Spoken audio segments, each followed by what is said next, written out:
It is an AFC showdown on Sunday Night Football, Jets versus Raiders. Let's break down the game right now.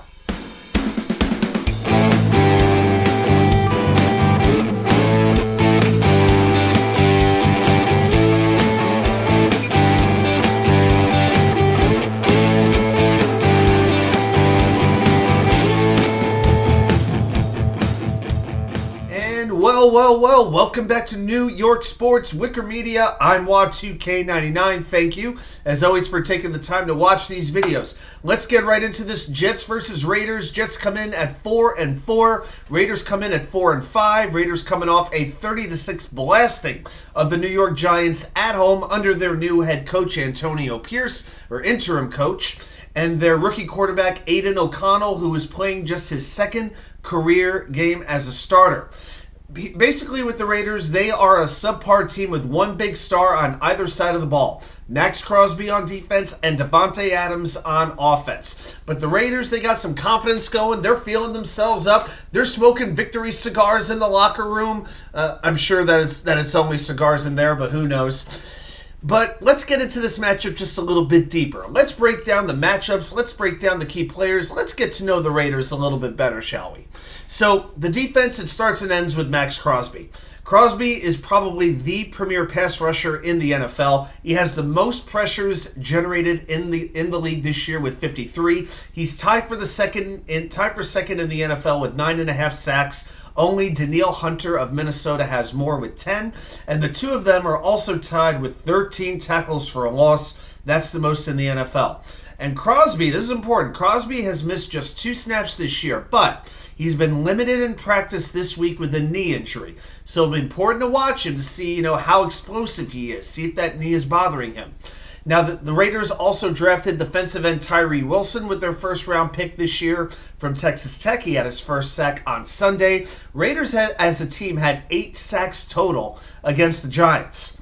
Jets need to do whatever it takes to make sure that doesn't happen again. And with this offensive line, you've got to be a little bit worried. But the run defense, not so much a strength for the Raiders. They are allowing 138.7 rushing yards per game. That's the second worst in the NFL. By the way, if you're wondering, the Jets have the third worst run defense in the NFL by yards per game, but that's neither here nor there. But Saquon Barkley last week for the Giants averaged 5.6 yards per run. What might breecehall do in the same situation? But Robertspillane, the middle linebacker of the Raiders, he has a team-high 74 tackles. But this week, he's been practicing with a nice big club on his hand. He actually played last week with a club on his hand. So I'll be watching for him. I want to see if he's able to tackle the way that he normally can if he doesn't have full use of one of his hands. And then you have linebacker Divine Diablo, which was one of my favorite draft names a couple of years ago. He had an ankle injury, but he's been starting to practice this week. Cornerback Marcuspeters injured his knee last week against the Giants, missed the second half of the game, but he started to practice Thursday on a limited basis. My real thought with the offense for the Jets is this. They have been horrible the last month. If they could just play mediocre, clean football, no turnovers, score 17 points, they should absolutely win this game. The Jets, though, will be starting their sixth offensive line combination of the season, and it's only their 9th game. Billy Turner will not play in this game, which I think is actually addition by subtraction. I mean, he only allowed 10 pressures last week. So you'll have Mekhi Becton at left tackle, Laken Tomlinson at left guard. Joe Tippmann, this will be interesting. Between Joe Tippmann and Max Mitchell, they'll be on the field. I think Xavier Newman comes in. I mean, my preference would be Tippmann at center, Newman at guard, and Mitchell at tackle. I think that's the best way to go. Let's see what Robert Saleh decides to go with. All right, let's do what we always do. Time to flip the script. When the Raiders offense has the ball against the Jets defense, well, Las Vegas has 275 total yards per game, 3rd worst in the league. The only 2 teams with fewer yards per game on offense? The Jets and the Giants. Of course it is, of course. So Josh Jacobs, their running back, has 159 of the Raiders' 188 rushing attempts this season when you don't count quarterbacks. So if you look at rushing attempts, Josh Jacobs is responsible for 85% of the Raiders' rushing attempts. You know, the cliche thing to do, like the kind of trendy thing to do in the NFL now with running backs, is to have a tandem. You don't want to wear them out too fast. You don't want a bell cow running back, because what if he gets hurt? Raiders don't care about that. No. Jacobs is their ride or die, no question about it. And they ran for 125 yards on Sunday, a season high. Before that, they were averaging 76 rushing yards per game, second worst in the league. And Antoniopierce, one thing we've seen is a renewed commitment to the run you did not see previously under Josh McDaniels. Against the Giants, the Raiders ran 58% of their offensive plays. In the previous games, their first 8 games, they ran the ball just 36% of the time. So a 22% increase. And their quarterbacks have thrown a league-high 13 interceptions. This game, they're going to be starting Aiden O'Connell, the 4th-round rookie from Purdue. It'll be his 3rd career start. Last week, he went 16 for 25 with 200 yards, no interceptions. In other words, what Jets fans would like to see Zach Wilson do. But here's the thing. He is getting sacked a lot. He has been sacked 7 times on 77 pass attempts. Now, as far as the skill position players go, you've got Davanteadams, one of the best in the world. Not having a great season, but he has 573 yards and 3 touchdowns. You know, good, but not over the top great. And with the Jets' trio of cornerbacks, you feel pretty confident.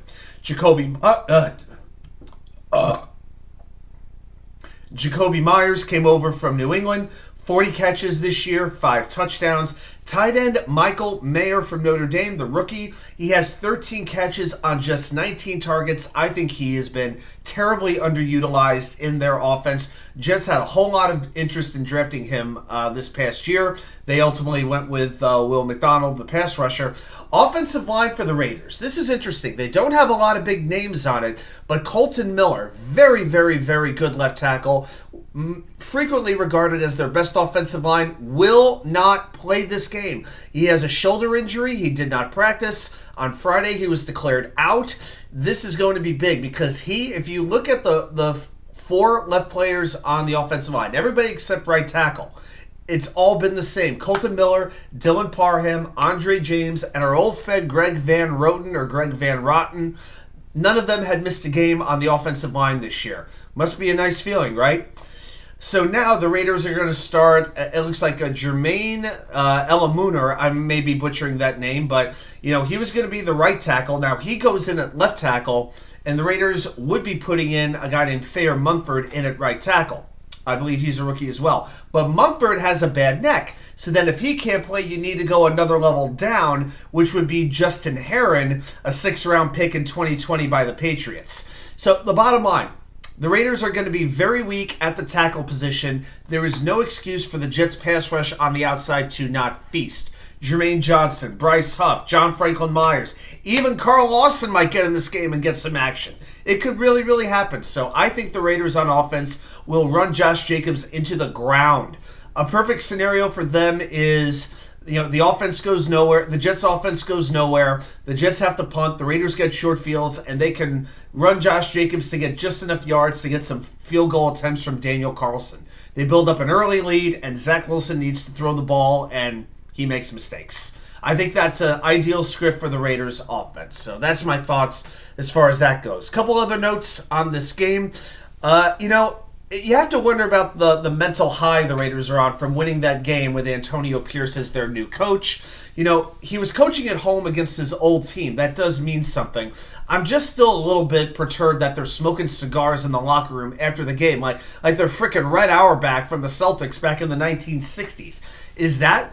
Are those good vibes? Is that good mojo going to carry over another week? Or do they get that dose of reality that eventually will hit them? It's just a matter of when. Okay, so I think a good start is very, very important, and we know the Jets have not been very fast starters in most games this season. So I think getting an early lead could be big, and that's something the Jets have rarely done this season. Danielcarlson, Raiders kicker, yet to make a 50-plus yard field goal. He's 0 for 2. Just a note on that. And the Raiders are -6 in turnovers. That is the 3rd worst mark in the league. All right, and before we go, a couple quick notes for the Virginia Jets fans club out there. AJ Gators Shore Drive Sunday at 8 o'clock. We'll have door prizes. We'll have 50-50. I believe we're going to have a premium raffle.